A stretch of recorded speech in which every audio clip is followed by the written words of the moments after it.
the stakes are high, and William Samoei Ruto, having prior knowledge that the central region is slippery for him, he would want to get a befitting replacement of the central region. Yes, there is some little game of rigging that they want to play with the population in Northeastern to say that now these people are coming as a deciding vote, not as a swing voter. They want to make sure that the population in Northeastern is much bigger than the population in the central region, so that they would counter-attack the narrative that the central region is the highest as the highest number of electorate. President William Samoei Ruto, Gladys Wanga, and the Deputy President Kindiki in the equation. Analysts say that come 2027, and the president will be vying for the presidential elections, actually will be writing or voting for re-election. Analysts have it that Gladys Wanga will be there to replace Kindiki. And if you followed the recent talks from President William Samoei Ruto, even the recent one in Homa Bay at Raila Amolo Odinga Stadium during some tournament, he did say that let ODM organize themselves so that they come sit down together and see on how to form the next government. That tells you one thing.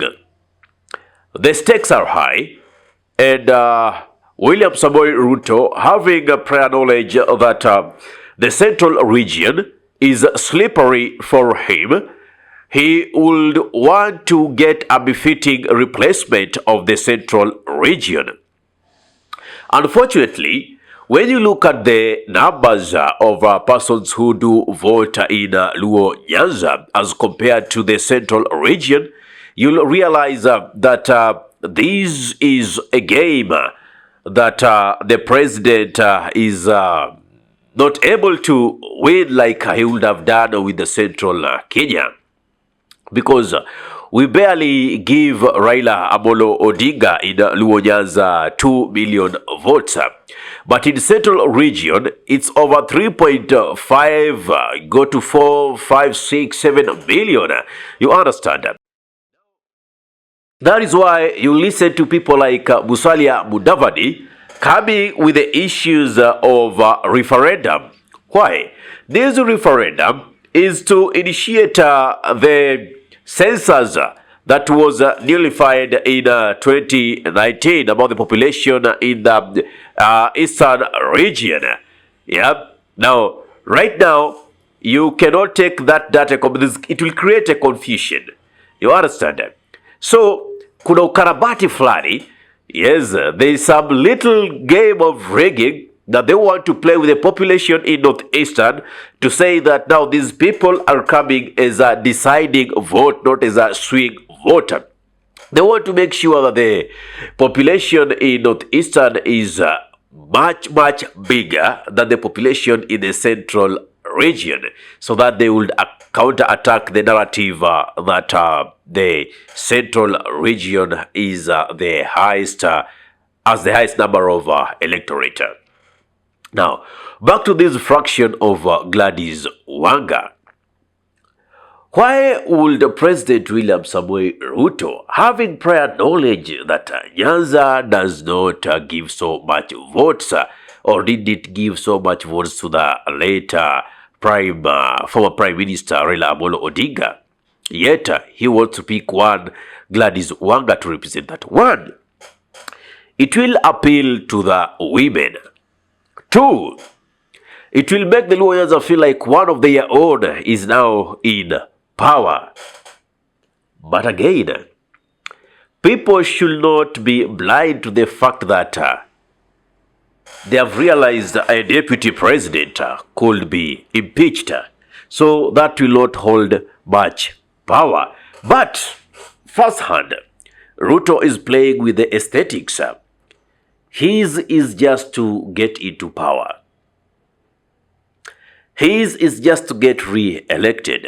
And after that, I foresee so many things are happening if at all President William Samoei Ruto will get into second term. These positions of PSs, CSs, they'll function for 1.5 years, and a reshuffle will happen. And these current CSs that you see from Luo Nyanza, they will be nowhere in the picture. It will be turmoil in the field of politics.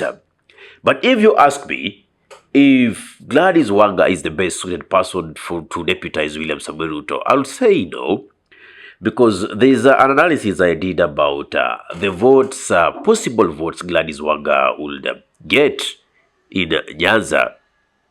They barely reach to 1 million. So, how would President William Samoei Ruto succeed with this? So, to me, it is a losing card. It is a losing card.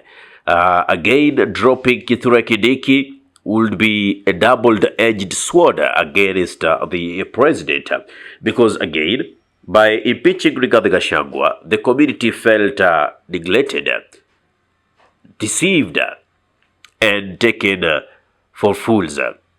So again, if the president comes and drops Kithure Kindiki, unless the president knows that they rigged in the by-elections, and he knows that Kithure Kindiki effect is not useful when it comes to the elections. That's my take. That's how I see things.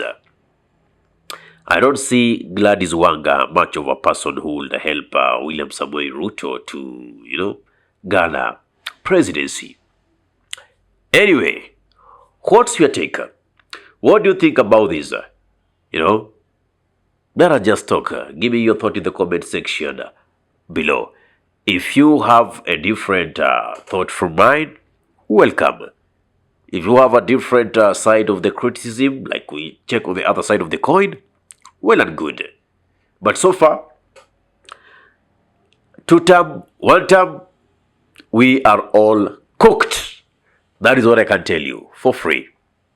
I'll do it in the next episode to tell you how, whether you're supporting 2 term or 1 term, we are all cooked. Ahmed Khalif is my name for the Unscripted Talks here in Dub Radio. If you love content of this nature and you're watching from our YouTube channel, kindly subscribe and press the notification button. So anytime that we are live or we upload content of this nature, you'll be the very first person to be notified. Assalamu alaikum warahmatullahi wabarakatuh. Kwa timba kali za Afrika, Dub Radio ndio mpango mzima.